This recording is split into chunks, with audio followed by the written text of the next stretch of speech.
Hey everyone, I'm Michael Arishita, and this is the Ultimate Triathlon Mobile.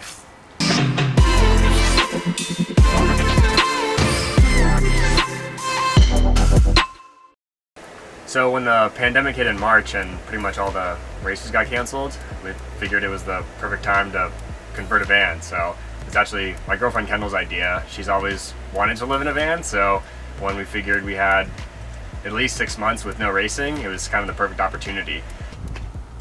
We got this van in April. It's a 2018 Ford Transit van. We got it used with about 40,000 miles. And then after COVID hit and all the races got canceled, just spent about 2 months building it out. So we've been living in it for the past 3 months, and it's been awesome. So it started with a stripped down empty cargo van, and we did some looking at what other people have done and tried to start visualizing and making our plan, and kind of went from there. And I remember telling my parents that I wanted to live out of a van with Kendall one breakfast day in the spring, and I remember they just were stunned and said, "Do you know how to do any of this?" And I said no, but I'm pretty certain I could learn how to do everything. So pretty much piece by piece we learned how to do everything from the electrical to the woodworking to the plumbing to the design, and then also trying to make it look aesthetically pleasing was mostly Kendall's effect. I think if I would have done it solo it would have been very crude and efficient, but yeah, we're super happy with how it turned out. We had a couple friends that we'd meet up with on the weekends that were great with helping, just to have ideas bounce off of, but this was pretty much the first thing of this caliber that any of us had ever really done, so it was definitely a learning process as we went. We probably spent more time planning on how to do the next step than actually working on it. So yeah, took us probably about 8 weeks, but it was 60 hours a week of non-stop van building, weekends from sunrise to sundown. I would take a break in the morning and do a long run or do a trainer ride or something while I was trying to brainstorm plans, but pretty much the entire day for that entire duration was just van on the mind. So super happy to have it finished, and it's been incredible since then. So starting from the front, he's got these chairs swivel around. So we only have about 40 square feet of space, so flipping the front to the living room helps with that. This one rotates also, but the fridge kind of gets in the way, but sometimes we can. So first thing you see, nice pretty fridge that was picked out by Kendall. It's probably a different video of what is consumed, but we have 66 inches of counter space, so that was a definite must, with the espresso machine taking up about a third of it. We have a little plant and more just food and everything up top. Then we have our overhead cabinets. This is all just more pantry space, so this one is pretty much all science and sport gear, so I use Rego for after all my workouts, overnight protein every night, lots of little electrolyte tablets, and just regular Go. Then I have a bunch of gels in here and whatnot, so that is all that. Over here, just more pantry space. And under here is all of our cooking appliances. So we have a smart oven, mini smart oven, Vitamix, induction stove, Instapot, juicer. So pretty much every appliance we could ever need. People assume that we're living in a van. We don't have kind of basic essentials, but pretty much have everything we could need. So yes, it's just regular. Show me the window. The window? Oh yeah. So this window, we installed all these too. So this is a crank out, and there's a little screen on here. So we crank that out, and then we have an exhaust fan in the back. So if you point back in the back above the bed, it's an exhaust fan. So we close all the windows, turn that on, creates a negative pressure differential to help pull the air from the outside in. So with that, helps just keep a nice ambient temp in the van, kind of get a little breeze in. So that's the majority of our climate control. And then we also have an air conditioner on top, but that uses a lot of power, so we don't normally need it very often. And normally we just go to places that are nice temps. And we have our dimming lights. That was super difficult to install, so very proud of those. Nice pretty sink also. Nothing too fancy. We just have a 4-gallon gray water tank underneath. We can just dump that wherever, trash can, toiletries underneath. And then in the back we have a big reverse osmosis water filter, so pretty much any water we get just from a hose or an RV station, we can fill up our tank in the back and all the water comes out nice and pure.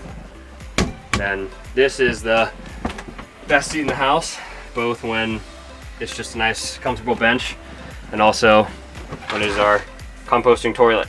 So this is either super cool or super gross depending on who you are. It separates solids and liquids, and you just dump the liquids, and the solids you mix with like a compost dirt base, plus we put some coffee grounds in there because we have excess of that, and then use a crank dial, and there's a 24-hour fan that dries everything out, and yeah, it just becomes like a dirt. And nothing really smells because it's being constantly, air is always circulating, and we put our dirty laundry in there too, so double whammy. Under here we have just a little wicker basket with all kinds of goodies. So we have yoga mats, cupping set, foam rollers, sticks, a lap desk, some extra just house shoes and everything, some lacrosse balls buried deep in there somewhere, and then nice little light. So I think early July we left with the van to live in it full time. So we first went to Tucson, Arizona, and then to Lake Tahoe, California, then Bend, Oregon, and Boulder, Colorado, just living in various forest land and trailheads and everything. So in the US you can dispersed camp anywhere in national forest land.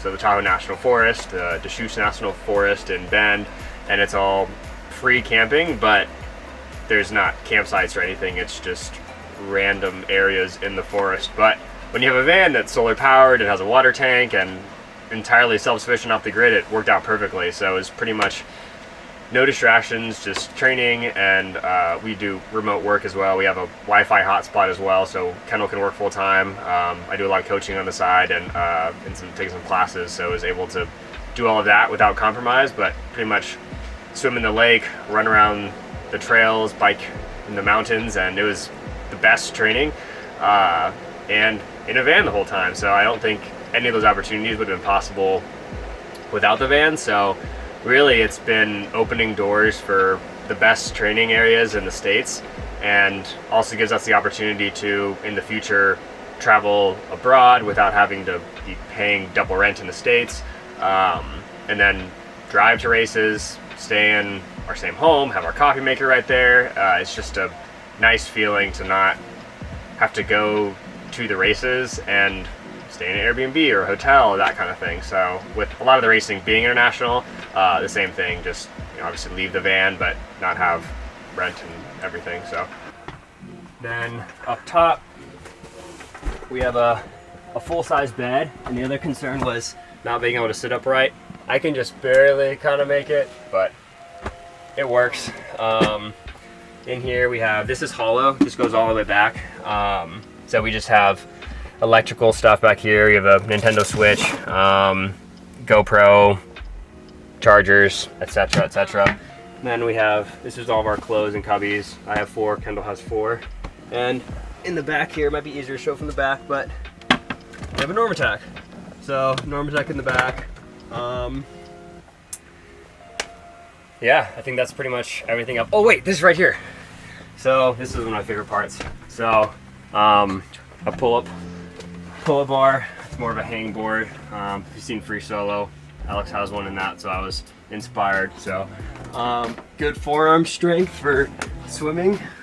I can pretty much only use the easiest one, but hey, it's only been 3 months. So this is our curtain, and we also have a projector in the back with our Nintendo Switch. We can project onto here. A little bit wavy, but yeah.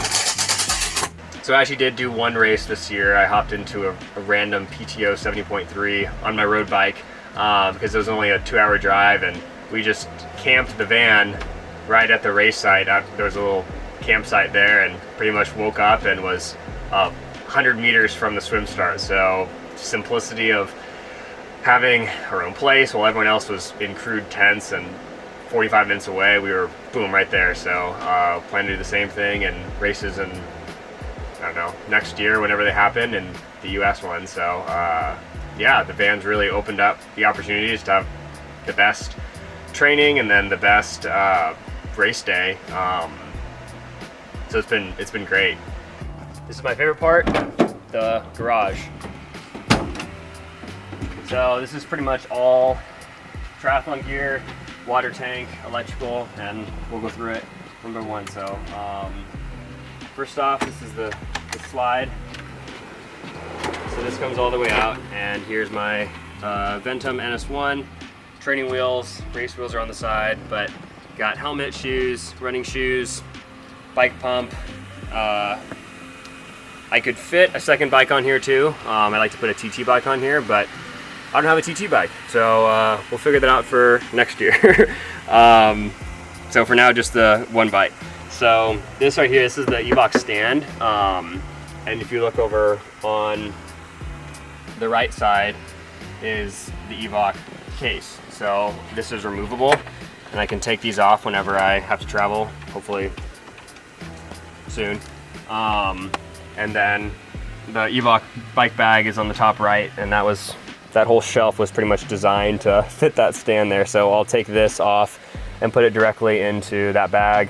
I got the race wheels here, and then swim gear and wetsuit are over here as well. Yeah, we get asked a lot if we would do anything differently, and after 3 months, I really can't say, which is definitely a good feeling. Haven't had any issues, nothing's broken down, which is encouraging. So we left with a jigsaw, power drill, pretty much everything we used to build the van in the van. So we knew worst case scenario, the walls fall off or something. We had all the tools to basically rebuild everything, and fortunately we haven't had any issues, and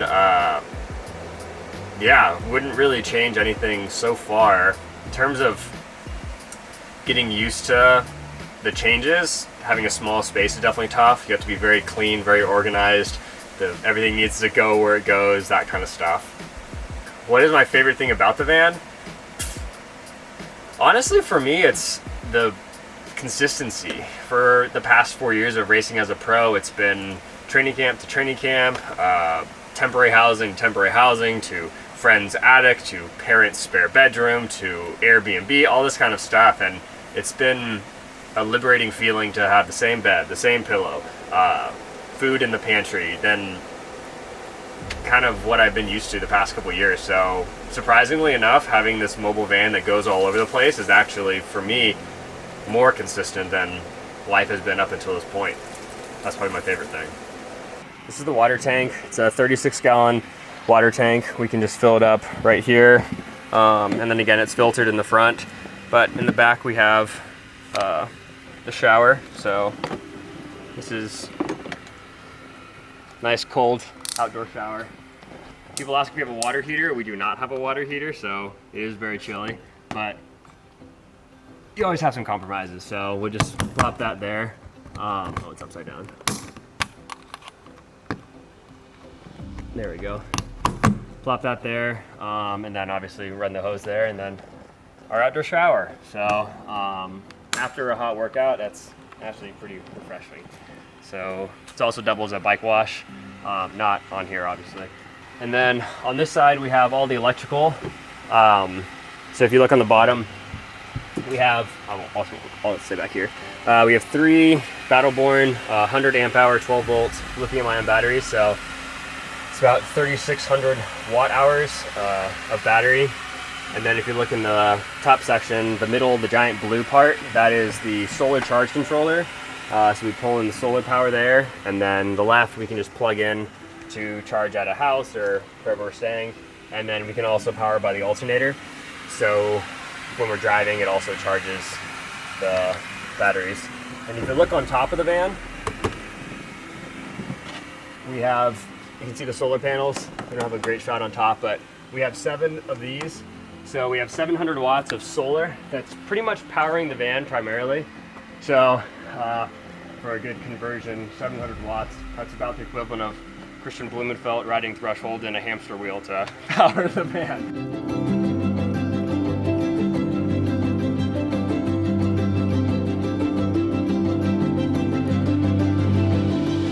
What part of the van am I the most proud of?